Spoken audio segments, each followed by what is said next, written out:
right? If you were speaking with a new SaaS owner, new SaaS company, really looking to prepare their go-to-market strategy with everything that's happening right now, the cost of money, the value of money, the pending, potential downturn, whatever you want to call it, COVID, everything that's happened and where we're at right now, like what advice would you give them?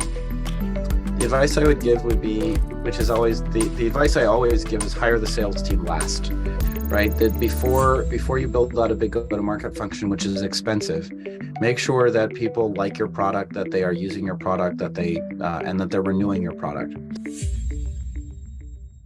Welcome to Show Me the Nuggets, where each week Joe chats with world-class entrepreneurs to find out the key principles, strategies, and processes that lie behind their outstanding achievements. Now, your host, the no bullshit serial entrepreneur, Joe Troyer. So when you look at the world of SaaS, I'm curious, when you look at the world of SaaS, the owners, the people that are running these businesses, like who are your top 3 to 4 people in the space that you follow and that you like following? No surprises. I follow Jason Lemkin from SaaStr. He's very, very smart. He's prolific. He's seen the movie a bunch of times. He's probably a little tougher than me, and I don't think that means he's a jerk. I just think that means that he's somebody where, he's willing to make the tough decisions. And he's also, by the way, built a non-recurring revenue business that is on the path to 100 million, which is SaaStr, the events business, which is really, really cool. So that's one person that I look up to and that I admire. I also enjoy, the guys from the All In podcast, David Sachs, Chamath Palihapitiya, Jason Kalkanis, and David Friedberg, because again, they are really, really savvy investors. You can disagree with their politics, but they have a good point of view on how to build a long-term sustainable company. And then, when it comes to my friends in the CEO Pavilion, which is the community of CEOs that I run, there's a lot of amazing people. Asad Zaman, the CEO of Sales Talent Agency, AJ Bruno, the CEO of QuotaPath, Brendan Metcalf, the CEO of Place. So, but the big names, the people that I really do look up to, probably 3, Jason Lemkin, Nick Maida, and then probably David Sachs, I would have to say, but not versus politics. Perfect. Love it. A follow-up on kind of the state of the market today, right? If you were speaking with a new SaaS owner, new SaaS company, really looking to prepare their go-to-market strategy with everything that's happening right now, the cost of money, the value of money, the pending, potential downturn, whatever you want to call it, COVID, everything that's happened and where we're at right now, like what advice would you give them? The advice I would give would be, which is always the advice I always give is hire the sales team last, right? That before you build out a big go-to-market function, which is expensive, make sure that people like your product, that they are using your product, that they and that they're renewing your product. Now, what's a follow-up, very specific tactical item from that? I think if everybody says charge 12-month upfront annual contracts, that's true. It's great for cash collection. It's not great if you're a super young company and you're trying to understand whether people actually like your product, right? Because you are delaying the feedback, you're delaying the moment of truth for 12 months in that case. I would actually sell shorter term agreements when you're first starting off so that you can get the churn data, right? Because one of the biggest mistakes you can make is you start saying 12-month agreements maybe a year and a half ago. Your first batch of early customers, they all renew because maybe you paid more attention to them than you normally would have. But then you really started getting going like a year ago. And now but meanwhile, you thought that customers were renewing. You built out a big sales team thinking you've got product market fit. And then the real cohort of renewals actually churns and ends up telling you that your thing is not that good. But you've already built out a big sales team and now you're faced with a much more difficult problem. So I would just say, really try and use as much data and information as possible before you hire and invest in a big go-to-market function, because you just don't want to be in the situation where you thought your thing was, amazing. Turns out that people think your product isn't amazing. It's okay. They start cutting it in a time like now, but you've got a big sales force that you've got to support. I love that. That's great advice. Yeah. I've been there, dealt with that firsthand. We sold our first product, wasn't available on a monthly subscription. We were really good though at sales. So we sold a lot of it, but it really didn't solve the problem, right? Prospects did think that it would, but the adoption was really bad. So we thought that this thing was growing. It was the best thing since sliced bread until the first year of renewals came up, right? And then it was like basically the company's over. Everybody go home. And I mean, it wasn't that bad. I mean, but pretty close. And we ended up reviving it and figuring out the problems, but it took a long while. And to your point, really delayed the inevitable of us figuring out that there was a problem. Right. And it would have been better to sell like a 3-month contract and just get the feedback right away. And that would have helped you fix it, iterate, and not tell yourself a story that wasn't true and then having to face the reckoning a year later. 100%. So I'm curious, that's great advice. I'm curious what you think of what we do now. When we go to market with a new product or service, we sell to our existing customer base. We sell monthly subscriptions, but we go for the annual discount as well, right? And our goal is to sell 30% on an annual discount. We give about a 30% discount for people taking that. We throw in some extra bonuses that really have no extra cost of goods, right? But that people do value. And what we found is, on any promotion, any launch, any campaign, that by doing that, like we double our cash collected, but we still reserve 70% or so in monthly sales so that we kind of had the best of both worlds. Like that strategy, love it, hate it. It just depends on, I would look at the cohort churn data. I don't have it sounds good. It's about how your customers use the product and it's about how they engage with it. I will tell you that Pavillion offers, as of today, monthly and annual subscriptions, and we're getting rid of monthly by tomorrow or by within the next few days. And why is that?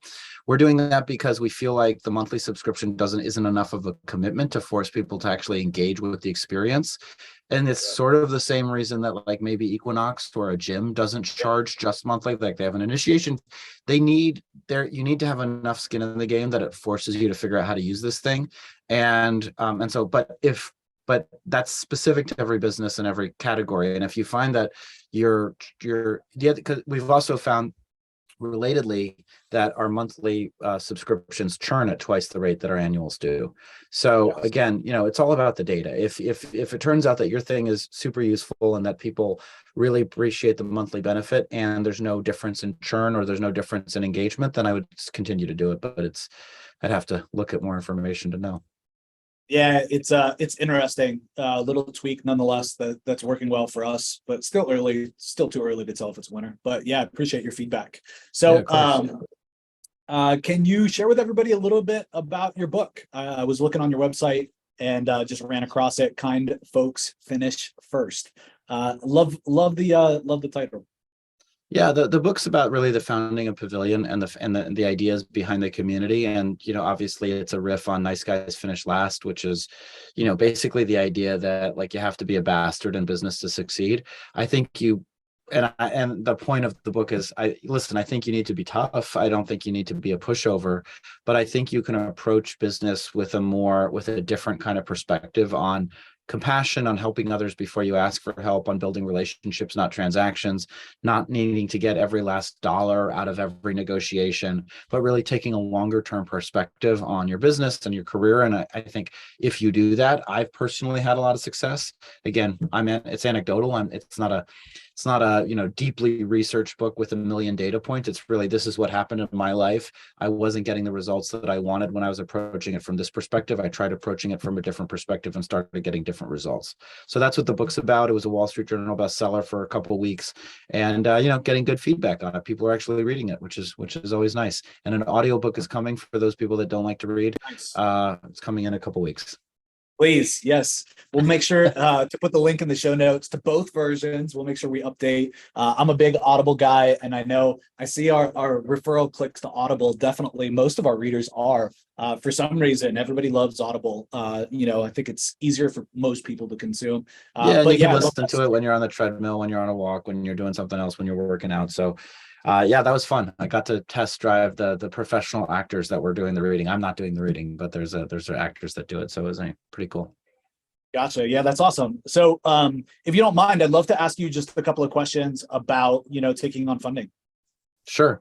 Yeah. So from the get-go, like, was that a goal, a thought? When did that happen? Like, hey, let's take Not a on. goal, not a thought. I didn't think it was a fundable business, to be completely honest. And I was having too much fun just being my own boss and being profitable. And then I got an email from a venture capital firm and took the call, because I do take every call, because I don't, I want to understand what the market is. And they took a look at our financials. It was last year, so it was a frothy funding environment. I will admit, I don't think I'm so special that I'm not part of the market. And they offered $25 million to invest in the company. And there was also a secondary component, meaning like not all of that 25 million went into the company.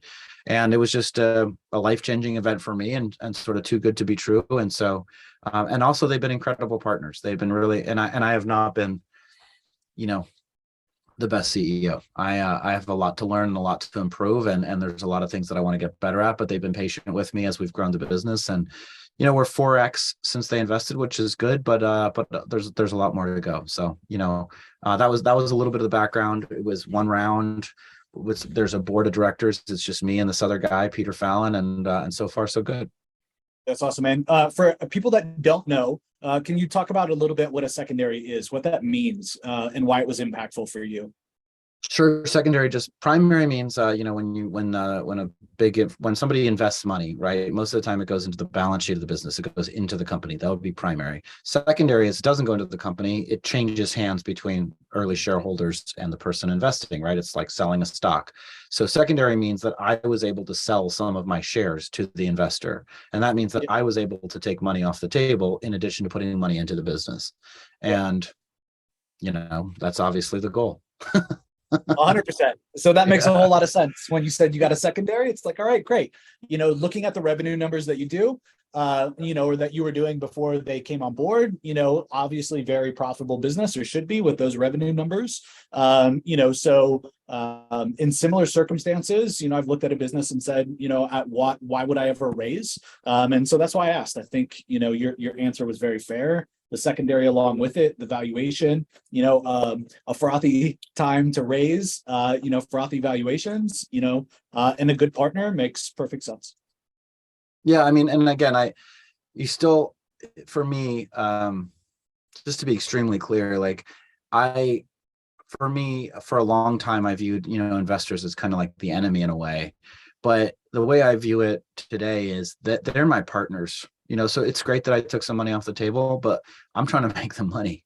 I don't want to be, a partner that I don't want this to be the end of the line for the business or for them. They're trying to earn a return to their limited partners. I actually invested in one of their funds, so I'm a limited partner now. And I just want to make sure that, I deliver on the promise that they showed me. So that's what I'm working on doing. That's awesome, man.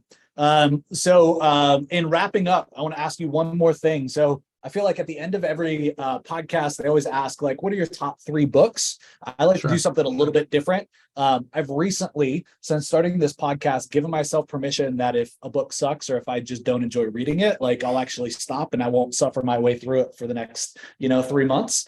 And so I always like to ask entrepreneurs that I respect, that I like, that I've had on the podcast, what's maybe one book that's made the biggest impact on the way that you do business, the way that you see life, and why?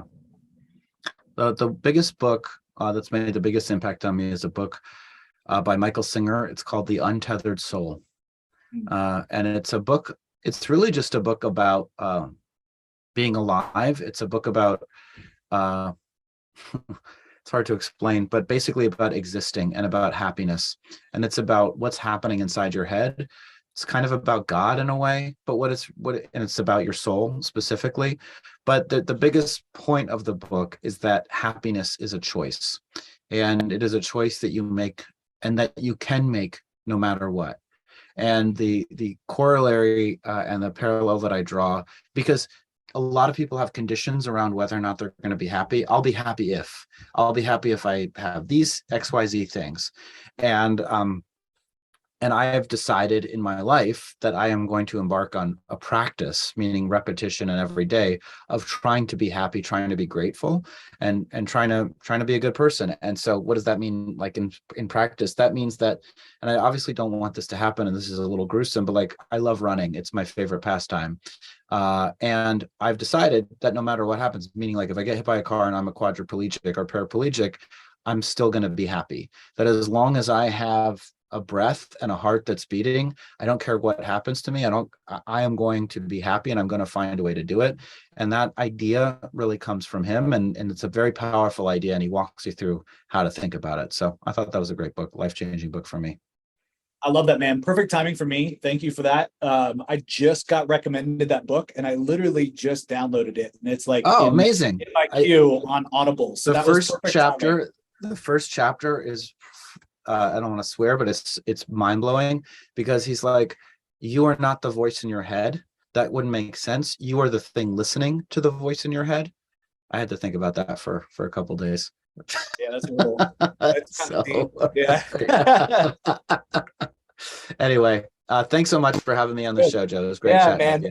It's been a pleasure. Thanks for coming on and sharing your knowledge, your background, your history, your lessons, so far in Pavillion. We really appreciate it. I'm going to make sure to link up everything that we talked about in the show notes. I saw you look like you're pretty active on LinkedIn. I'll put a link in there. Is there anything else that you'd like to kind of push in front of the audience or share with the audience? No, just that, if you're an executive in a revenue function working at a high growth company, you need help, you need support, you need training, go to joinpavillion.com. If you want to email me with questions, sam@joinpavillion.com. And I just appreciate everybody's time. Awesome, man. Thanks, Sam. Really appreciate it. Have a good one, guys. Thanks, Joe. Everybody. Thanks for tuning in and Show Me the Nuggets. If you've been enjoying the podcast and find our content helpful, please visit our Apple Podcast page, hit the subscribe button, and leave us a review. Joe and the whole team have been working hard to bring more value to the show. Your feedback will go a long way in helping us make the show better and reach a wider audience.